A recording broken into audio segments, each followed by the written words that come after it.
एक गुरु और शिष्य जंगल से होते हुए अपने गांव जा रहे होते हैं। अंधेरा काफ़ी हो चुका था। शिष्य ने अपने गुरु से कहा कि गुरुजी, काफ़ी रात हो चुकी है, अगर आप कहें तो आज की रात यहीं आसपास के किसी गांव में गुजार लें।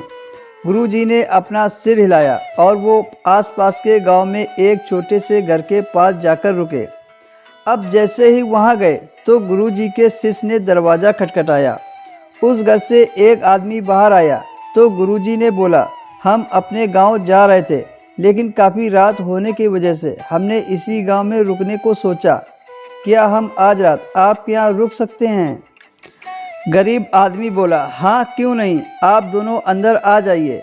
अब जैसे ही गुरुजी अंदर गए, उन्होंने देखा कि उस आदमी के घर में बहुत ज़्यादा गरीबी थी।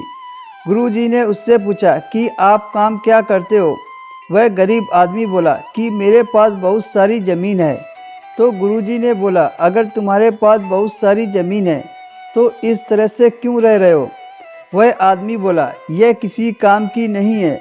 गांव वाले बोलते हैं कि यह बंजर ज़मीन है, यहाँ पर कुछ भी नहीं उगाई जा सकती और वहाँ फसल उगाना बहुत ही बड़ी बेवकूफ़ी है।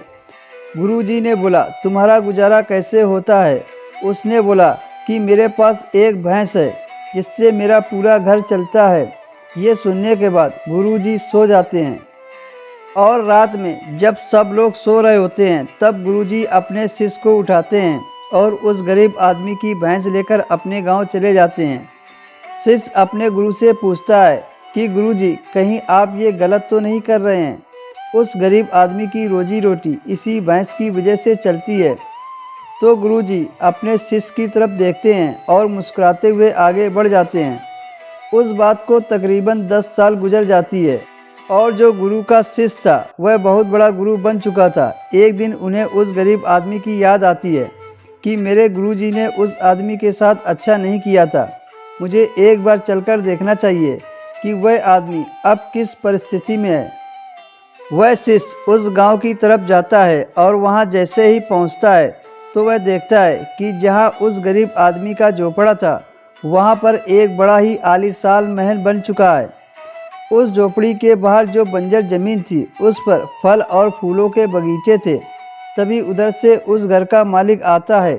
शिष्य उसे पहचान लेता है और उस आदमी को बोलता है, तुमने मुझे पहचाना? मैं अपने गुरु जी के साथ आया था, हम एक रात के लिए आपके यहाँ रुके भी थे।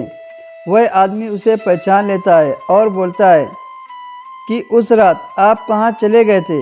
और उस रात के बाद मेरी भैंस कहीं चली गई थी, मेरे पास कोई रास्ता न था, तो मैंने अपने ज़मीन पर मेहनत की और फसल निकल आई और आज मैं इस गांव का सबसे बड़ा और सबसे अमीर आदमी बन चुका हूँ। ये सुनने के बाद शिष्य के आंखों में अपने गुरुजी के लिए आंसू आ गए और उसे ये बात समझ आई और वह रोने लगा। इस कहानी से हमें यह सीख मिलती है कि हमारे अंदर ऐसी बहुत सी टैलेंट छुपी हुई है, लेकिन हमें कोई ना कोई चीज़ रुका कर रखी है। वो आपके फैमिली वाले भी हो सकते हैं, आपकी जॉब भी हो सकती है, कुछ और भी हो सकता है। देखिए, आपके आसपास भी तो भैंस के जैसे कोई दूसरी चीज़ तो नहीं है जिसने आपको आगे बढ़ने के लिए रोक रखा है।